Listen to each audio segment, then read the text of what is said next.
Todas essas coisas foram referidas a João pelos seus discípulos. E João, chamando 2 deles, enviou-os ao Senhor para perguntar: És tu aquele que estava para vir, ou havemos de esperar outro? Quando os homens chegaram junto dele, disseram: João Batista enviou-nos para te perguntar: És tu aquele que estava para vir, ou devemos esperar outro? Naquela mesma hora, curou Jesus muito de moléstias, e de flagelos, e de espíritos malignos, e deu vista a muitos cegos. Então Jesus lhes respondeu: Ide e anunciai a João o que vistes e ouvistes. Os cegos veem, os coxos andam, os leprosos são purificados, os surdos ouvem, os mortos são ressuscitados, e aos pobres anuncia-se-lhes o Evangelho. E bem-aventurado é aquele que não achar em mim motivo de tropeço. Professor JV, por que Jesus deu uma resposta teologicamente tão pobre a João Batista quando este mandou perguntar se ele era mesmo o Messias ou se haviam de esperar outro? De fato, meu querido, essa resposta que Jesus deu para João Batista, aliás, para os mensageiros de João, não podemos negar que poderá ser chamada de uma resposta pobre.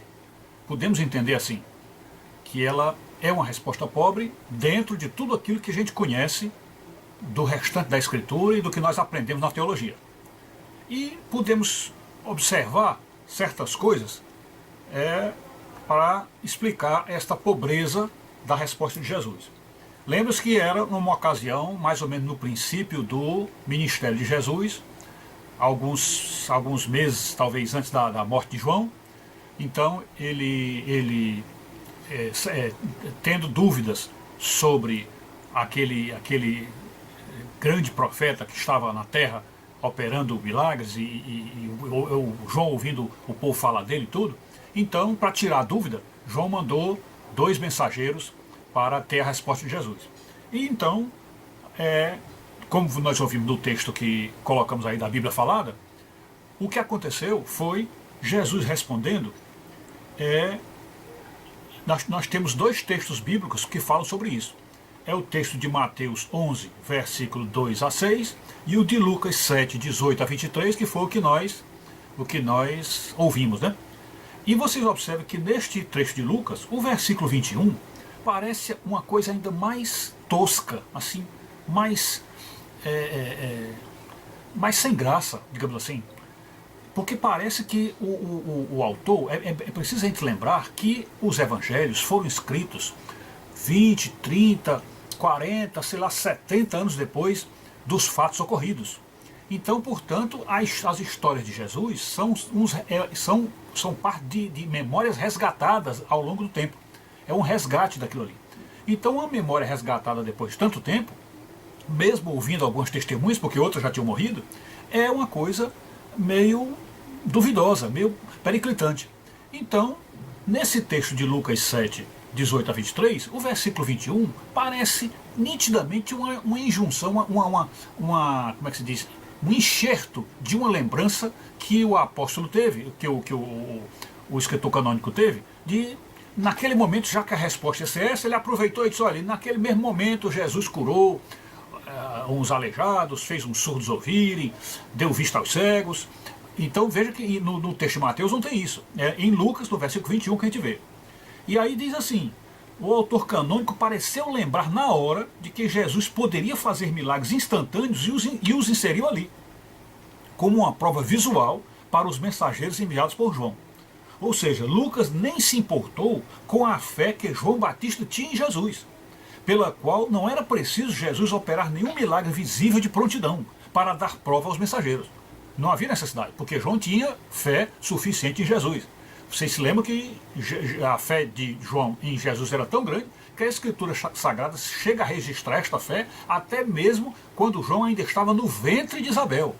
Pois que quando Maria foi visitar Isabel, o menino parece que ali naquele momento, o bebê na barriga de Isabel, naquele momento parece que recebeu o Espírito Santo que disse para ele: olha, este que está vindo te visitar é o teu Senhor. Então, João Batista, até pelos elogios que Jesus faz a ele, tranquilamente sabia quem era Jesus, sabia que era o Filho de Deus, sabia que era o Salvador.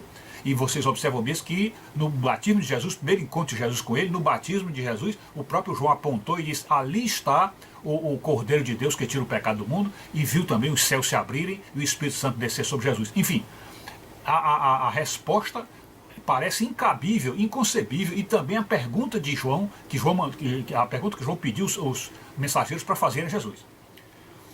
Porém, lembrar que João era primo de Jesus, e dificilmente não teve nenhum contato anterior com o Nazareno. Então a gente tem que pensar isso. Ele era primo de Jesus, provavelmente tiveram uma adolescência, juventude mais ou menos próxima e dificilmente não tiveram contato antes. Em 30 anos de vida comum na mesma região. Talvez eles dois, vez por outra, talvez até almoçassem juntos. E não está descartada a hipótese de que, vez por outra, Jesus, até talvez sem sentir, tenha mostrado o poder de Deus a João, quando eles eram tão naturais na parte divina de Jesus. O fato de Jesus dizer que ele bebia muito e João não bebia uma gota de vinho, prova que os dois podiam muito bem ser como amigos de bar. Porque vocês se lembram que há uma passagem onde Jesus, falando de João, diz: ora, o filho do homem come e bebe. E chamam de Beelzebub ou de qualquer coisa. E disse, e João, que não come nem bebe, então, quer dizer, ele referia-se a ele como alguém que bebia e comia, e João, que não bebia. Significa dizer que eles deviam ter intimidade suficiente para se conhecerem, entre aspas, numa mesa de bar, se conhecer numa ocasião mesmo fraterna na casa de um ou outro, e, portanto, se conheciam assim. Isso eu estou trazendo esses dados só para que vocês percebam como a resposta dada naquela ocasião foi assim, meia tosca mesmo, como se diz. E, além do mais, precisamos abordar a hipótese de que os autores canônicos dos evangelhos, que foram livros feitos apenas de memórias muito antigas, como nós dissemos, podem ter sido redigidos num tempo de perseguição e até um tempo de muitas heresias. E por isso os autores entraram em desespero, entre aspas, para deixar uma prova de que Jesus era de fato Deus, e um Deus de amor. Por causa disso, então, inseriram no texto imediatamente essa resposta: olha, vocês estão vendo que está todo mundo sendo curado, os mortos ressuscitam, os cegos enxergam. Então, para acentuar bem essa questão da caridade, da bondade de Jesus, como um Deus diferente, aliás, como um profeta diferente, porque era Deus, né? E a resposta de Jesus a João foi tosca e inexperiente. Por quê? Finalmente, né? Por quê?